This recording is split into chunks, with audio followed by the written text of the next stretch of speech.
Welcome to Minute Maid. After Game 2, an Astros win 5-2 over the Phillies. The Astros evening the series at one game apiece. Jason Bristol, former Major League scout Jeremy Booth, our KHO 11 baseball analyst. Jeremy, big picture, this was a big win for the Astros. That goes without question. Inside now this game, what did you see from the Astros? Well, I saw necessary to compete. I saw them come out of the gate early, which they needed to do. Jump all over the Phillies offensively and then turn around and throw 0 up with Valdez in the bottom of that inning. You got to be able to do that to set the tone, especially off the momentum that you lost last night, giving up 5 runs and ultimately losing 6-5 in Game 1. To have Altuve get started with an extra base hit right away, to have Pena contribute, to have, I believe it was Alvarez next, right? Yep. Alvarez next, and then to watch the lineup move along even after that first inning while Alvarez is throwing up zeros and pitching well with his fastball and his breaking ball. It's what you want to see in a must-win, and it really was a must-win game, not because the series be over, but you don't want to go into Philly down 2-0. And Framber Valdez was also one of the big stories in this game. Framber Valdez, 6 1/3, 4 hits, 1 run. That run was earned. 3 walks, 9 strikeouts. The curveball, the ground balls. That's what Framber does, and that's what Framber did in Game 2. Yeah, I mean, Framber was really good with setting up the breaking ball, and the Phillies early were trying to defend the fastball, right? I mean, throwing so many sinkers at him that a lot of their swings were just, hey, I'm going to defend that the other way. I'm going to stay on the ball, do what I have to do with it. But they were sitting on the strike curveball, and Valdez was able to throw the strike curveball, and he was able to get him chased out of the zone because he's able to have them thinking about seeing the ball in a different spot. It was a really good job of pitch selection on Valdez's side. I understand the Phillies' approach. I do. That comes under advanced scouts and what they were doing watching Valdez pitch all postseason. But Framber did what aces do in the 2-hole as he came in and he sent this to Philadelphia evened up. One thing that I thought which was really important for the Astros was to score early, get this crowd involved, especially the way the Astros lost Game 1, one of the greatest comebacks in World Series history. The Phillies down 5-0, rallying to win. What you had from the Astros in that first inning was 3 extra base hits to start the game, which has never happened before in World Series history. Altuve with a double. You had Pena with the double. You had Alvarez with the double.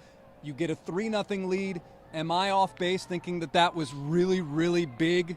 Well, it's very important, not just because of the first time in history and moving the lineup, but you had 2 guys that have been struggling as well who got going. And on top of that, you take the air out of the Phillies, who are coming in here, and they're going, hey, man, we just did something no one's ever done before in your ballpark. We're just playing loose and free, ready to go. And while they're certainly trying to win and they're focused on getting it done, the approach they had was much more relaxed, let's say, from a nothing to lose standpoint, right? They're not expected to win. They got in what, second wild card, third wild card, fourth wild card? They were the 18th wild card. 18th wild card, yeah, the bottom. And, they get in, and the Astros win, 106 games. 87 wins for the Phillies. Right. So, I mean, you're looking at how this went through the postseason, and you're expecting, on paper, the Astros are going to blow these guys out of the water. It's not that case. So the Phillies are going to play with nothing to lose. For the Astros to come in, and Valdez starts it off with a 0, and then you turn around and get 3, takes the air out of all that momentum they got last night, switches it right back over to Houston. Now, also the big news which has come after this game, while we were on the air on KHO 11 News, Dusty Baker announcing his Game 3 starter, and that will be, Jeremy's shaking his head already, Lance McCullers Jr., who was very shaky in the ALCS. Having talked to you many, many times about this leading up to Game 2, you felt that Christian Javier is the better option in Game 3, and then Lance McCullers in Game 4. Tell us why. There's a big pause. Jeremy's getting it all together in his head. Is it really? I mean, when you look at this series now being 1-1, it's essentially 0-0. So what's the problem with throwing Lance in Game 3? I mean, Lance has been, the Astros will say Lance has been there, done that. He's a big game pitcher. He's been in these positions before. So why not give him the ball in Game 3 to set the tone for what the Astros are going to see at Citizens Bank Park in Philadelphia? I said upstairs in the media room, I said they should go with Christian Javier in Game 3. They're going to go with Lance McCullers in Game 3. I said it. And the reason why I said they should go with McCullers in Game 4 and Javier in Game 3 is because in Game 3, you've got a guy, I believe his name is Suarez, is pitching for the Phillies. Should be. And you got somebody who's got heavy sink and is going to give you some innings. Now, they've already seen him. They saw him in Game 1. But you're going to have somebody that's going to give you some innings and get through it. And you want somebody to match him pitch for pitch and have some guys behind him. Now, when you get to McCullers in Game 4, the Phillies have a bullpen game. Okay? So if you don't...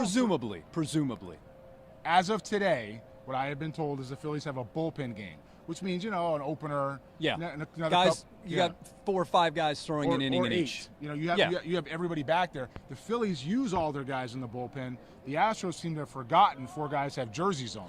Okay? But that being said, when you have this going forward and you go into Philadelphia, I understand the thinking of Lance McCullers mentally. He's going to go into a fan base. It's going to be bananas. But Chris, the Astros guys were in the World Series last year. In Atlanta, were they not? Yep. Christian Javier was in Atlanta? Is that yeah, correct? came out of the bullpen. I think we saw bullpen. him do it. Yeah. So it's not like it's his first World Series or his first day. It's something he's familiar with doing. If you can go get 5-6 innings on it, it's almost like this obsession with Garcia. And I'm not killing Garcia. He's really good at what he does. Really good. But the only time he pitched and it was in Seattle, he was effective there. You bring him in last night in the 10th. I still can't get that out of my head. You're bringing him last night in the 10th inning because you want to have some length. That's not where you get your length. You have your high leverage in that spot, and if you're using your entire pen the way they should, you're ready to go. Now, if you turn around and tonight, Will Smith had an opportunity to face left-hand hitters, and he's dirty against left-hand hitters. Sole reason he's on the roster is left-hand hitters, and they didn't go get him. And I believe that's when they got into some trouble, right? Yeah, the 8th inning is the 8th inning with Rafael Montero. That was. Kyle Schwarber hit a ball here. You saw on television. Yes, it was deep, and yes, it was wide right. Yeah. And then later in the at-bat, he took one right to the fence, right to the right field wall, in which Kyle Tucker caught. So it was really pins and needles. So we got these guys on the roster for purposes. We got a guy like Stanek to come in and get that 1 inning. And I know we talked about his walk rate. I'm not going to go too far into that now. We talked about his walk rate. We also talked about the ERA. We talked about the productiveness in the bullpen. Best Astros reliever ERA of all time. ERA of all time. Yeah. Yep. Why is Ryan Stanek not even sniffing the mound? He's just not. He's not. Something's up. He's not doing it. So, he's here. He's active, but he's not getting the ball. And then tonight you see, and that works out the opposite way. And then tonight you see Will Smith. His situation's tailored for him. He doesn't even understand why he's got spikes. He's just down there somewhere hanging out, and we don't make the phone call to him, and then we almost have some trouble again. Now, so I'm taking this to tomorrow, with Game 3. Why am I throwing Lance McCullers in a game where I'm going to go against relievers? I have the ability to maybe make some mistakes and get through the lineup a couple of times and run bullpen guys behind him when my relievers are now spent for Game 5 if I'm the Phillies. I'm burning them out in Game 4. Why am I doing this with Lance McCullers in Game 3? He should be pitching Game 4, get as far as you can in a cold weather environment. They go in, they try to knock him in the mouth. The Astros knock the Phillies in the mouth in their ballpark in Game 3. And if you get ahead 2-1 and you can get to McCullers in Game 4 against a bullpen, and then Game 5, no matter what happens in Game 4, the guys are spent. You're in a much better situation to come back here with the lead or even close it out there. And instead, we're kind of trying to match what they're doing. It's like having Verlander match what Nola did. We said, hey, Dusty said, hey, Nola's not going to come out of the game. Which was really odd. Why would we do that? Because you're the Astros. You're not the Phillies. That's why. Okay? And so I'm not going to... I'm always going to defer to the guy that has done everything he's done. This is really interesting decision making for the starting rotation of the bullpen. Especially when you look at Christian Javier's splits. This guy may be the best kept secret in baseball. He's equally nasty against both right-handed hitters and left-handed hitters. Enlighten me. I don't have the numbers directly in front of me, but I can tell you they're among the best in baseball against either side of the plate. And that's what's so I don't want to say amazing about this guy, but really he's done it under the radar. When you look at the big names in baseball, Christian Javier does not get a lot of love. Maybe they feel that if Lance gives them a good start, then they can throw Javier as you have to manage game per game. You can't look ahead. You're not playing for Game 4. And if we're managing game for game, I buy into Justin Verlander not giving up a lead like that, twice, I think, ever. Yeah. I get that. But at the same time, I'm having Garcia behind him in the 5th inning, ready to go. And when they did finally get guys up, I don't know if anybody noticed this, they had 6 or 7 guys jumping around in the bullpen. They did. They had no idea who's going to go where. How do you get to the World Series and not have an idea what your role is? How's that work? It can't happen. So you have to have guys that are lined up. And if Verlander's getting in trouble, you're trying to knock these guys out. You're not trying to play for 7 games. You're trying to win the World Series as fast as you can. And so if you're going to do that, you have Garcia or whoever your next long guy is. And if you're not throwing Javier in Game 3, why is he not pitching last night? Can somebody help me with that? Did he need the rest? Because maybe he's not even going to go Game 4 now. Is there an answer? How about Urquidy?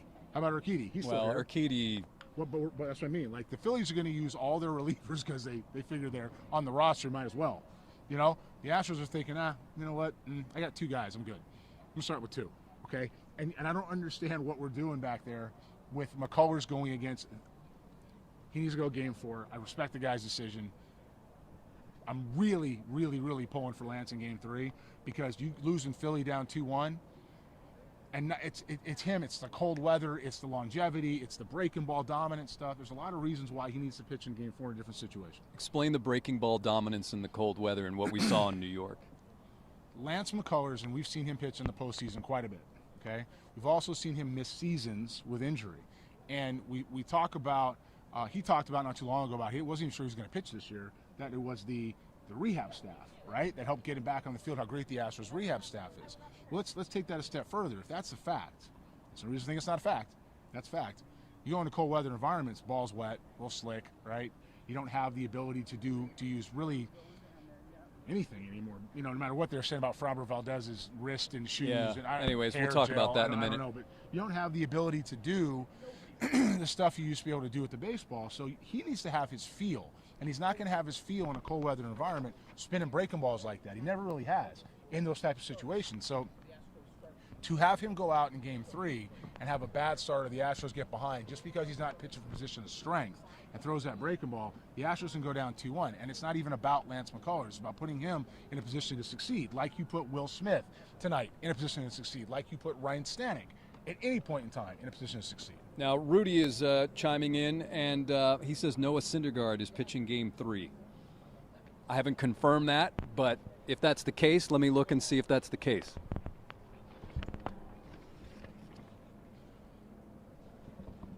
I'm speechless. You got Noah, you got Thor. Like, he's the god of thunder.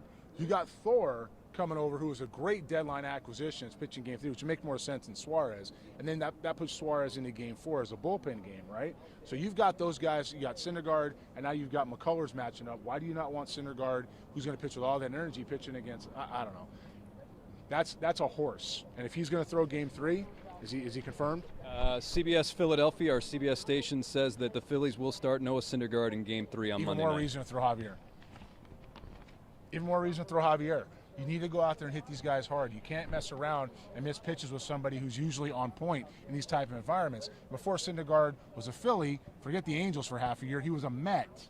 He's not. He's very accustomed to pitching in these environments with home crowds. He's very accustomed to pitching in environments with people screaming and yelling, and the weather isn't going to bother him. We're going to put a situation where Lance McCullers is going to be pitching from a position of defense, if you will, with how he goes about it against a guy that is fastball dominant, that is aggressive, that is used to that. And it's not a knock on Lance. It's about putting these guys in positions to be successful. All right, yes, Rudy, thank you. MLB Network said it, yes, and I've have it here, CBS Philadelphia. I think with Will Smith, the way the Phillies constructed their lineup tonight, so right-handed heavy, that you had Schwarber, but then you had Hoskins, Real Muto, and then you had Harper. So I think the Astros probably did not feel comfortable throwing Will Smith against those righties. They don't feel comfortable throwing Ryan Stanek, Crusader Urquidy, Hunter Brown, Charlie Brown, Snoop. They're not using these guys. I hear you. Lucy. Yeah. Linus. Yeah. What, Woodstock? Is Woodstock in there too? Is there a Woodstock? It literally baffles me. It boggles my mind to understand why we're not using the pieces that we have. The roster is constructed for a reason, and while I will say for the 76th time, he deserves every benefit of the doubt in his decision making. Some of this stuff is really, really, really concerning. That's why we're going that way. You got Noah Syndergaard, and you got should be Javier. End of story. Should be Javier. Should be Javier. Also, we should remind people it was a 5-2 Astros win tonight in Game 2. But I'm thinking about winning the World Series. To me, this is the best team in baseball, and the trophy runs through this city. And as much as this city needs it, and believe me, Dusty believes in the city and his players, Sure. and he wants to do all that. When you're talking about eliminating 4 guys in the back of the bullpen and forgetting, we're just deleting what happened in New York with Javier and McCullers. Javier dealt, McCullers did not. How were we not? Did I miss that? I know I was on a red-eye flight one of those nights. No, you were standing next to me. I was standing next to you, so that happened. Okay, so if that happened, why are we messing? If it ain't broke, don't fix it. Leave those guys in there and let them go. Now that said, I mean, Lance McCullers, he's got some moxie. Yeah, that's a good way of putting it. Some guts, some sizable. Yep. And he's going to go out and he's going to compete, and he deserves to have a chance to do that because he's a winner. Game 4 for me, and that's it. But also, you look at what Lance did in the game in New York. He needed help from the bullpen, and the bullpen. I mean, Rafael Montero one time he had 31 pitches tonight. So I know they have a day off, a travel day on Sunday, but so that's a good point. Okay, and again, Astros 5-2, 1-1, great job of recovery. That's an excellent point. If you have all these guys, the only guys you're using in the bullpen through tonight, you got 9 guys back there, you throwing 3, and that's not an exaggeration. You're really using 3, maybe 4 guys. If that's all you're using, and they threw tonight. Neris was up in the bullpen but did not come into the Presley game. threw again. Yep. That's 2 in a row. I'm telling you, somebody's going to be Will Harris this year. I'm telling you. And so if you got those 2 guys, he's throwing every night. You've got Montero, right? Yep. Neris got up. Garcia threw last night. Who am I missing tonight? The other pitcher was, Montero came after Fromber. Right. So, okay, so that's it. Yeah. And somebody else threw before Garcia last night. I don't have it in front of me, unfortunately. Okay. It was who threw in front of Garcia? Last night. Anyway, same 4 guys, 5 guys getting the ball. Well, Abreu pitched last night. Okay. You have to. Neris pitched last night. Okay, Montero and pitched Neris last got night. up again. So Montero back-to-back nights. Presley back-to-back nights. Neris gets up again in the bullpen. Am I missing something here? Like, is somebody hurt? Do we have a pinky that's all got jammed in the car door? I mean, is there a cracked toenail somewhere? I don't understand. Like, how are we doing this? So, like, you have these guys in the bullpen, and you're only using the same guys every night. You cannot do that going into Game 3 with McCullers on the mound against the Syndergaard. McCullers struggles. Great point, Jason. McCullers struggles. All these guys got to go out again, and then you're going into Game 4 and against a bullpen game with who? Javier and these guys. You're running your bullets out.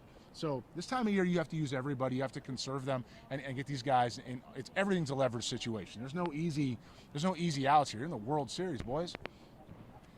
One of the sports books tweeted out a photo or a video of Framber Valdez going to his palm, and they said or insinuated that, maybe Framber is using something on his, to help him throw better. And listen. Major League Baseball umpires check nearly every single inning. Framber typically, the man sweats a lot. Yeah. And it's just amazing to see. And listen, we've been the hardest, I think, on the Astros throughout the 2017 cheating scandal and everything, the fallout from that. I think that's fair. And, it just doesn't go away, this stuff. And the fact that you think that Framber Valdez, with 7 umpires on the field, is doing something that no one's going to pick up it's pretty funny. Everybody in the ballpark is watching every move these guys make on both sides, and it's 2017 is 5 years ago. It's a totally different team now. There's 2 guys that were on this team then. They're now 2 or 3. Gurriel, Bregman, and Altuve. Okay, so you got 3 guys on this roster that were there. In terms of the hitters. And the pitching staff's all the way turned over to Verlander. McCullers. That's it. Those 2. The point is, 26 men, 5 guys maybe remain. It's a different Presley. group. 6. It's a different group. Okay? It's not the same team, and it doesn't matter because they don't need to play defense. But it's the culture, Jeremy. Yeah, it's not the culture. Culture's different now. Yeah. And I can say this. With all these umpires watching, with all these fans watching, with all the 26 players on the other side watching, and the coaches and everybody else you can think of bearing down on any kind of cheating, they're not cheating. That's blatantly ridiculous, and to me that's the Phillies fans, and I'm not trying to fire you up here because I know you don't need any help, but sports book guys, that was nuts. Come on. He's competing, he's pitching, he's doing well. Umpires are checking. The only thing they don't do is a cup check. They check everywhere. I don't know what's going on with that. So it didn't make any sense to see that happen. And they vary it too. Sometimes they go for the palm. Sometimes they, check the hands, the fingers. I mean, sometimes they vary. pat you on the back, grab your hat, Yeah, shoulder, they do all that stuff. So I don't understand why they would, why somebody would put that out there because the guy's sweating on his wrist. I think you know why. Yeah, well, it they doesn't want make sense. attention, right? They want attention and got a lot of clicks and tweets. Yeah, knock it off. All right, so that's the story here for Minute Maid. The Astros win Game 2 of the World Series 5-2, evening the series at 1 game apiece. That's going to wrap up another edition of the post-game show here on KHO 11 Plus, Facebook, and YouTube. For Jeremy Booth, our former Major League Scout, I'm Jason Bristol. Till next time, we enjoy talking baseball, and we'll see you.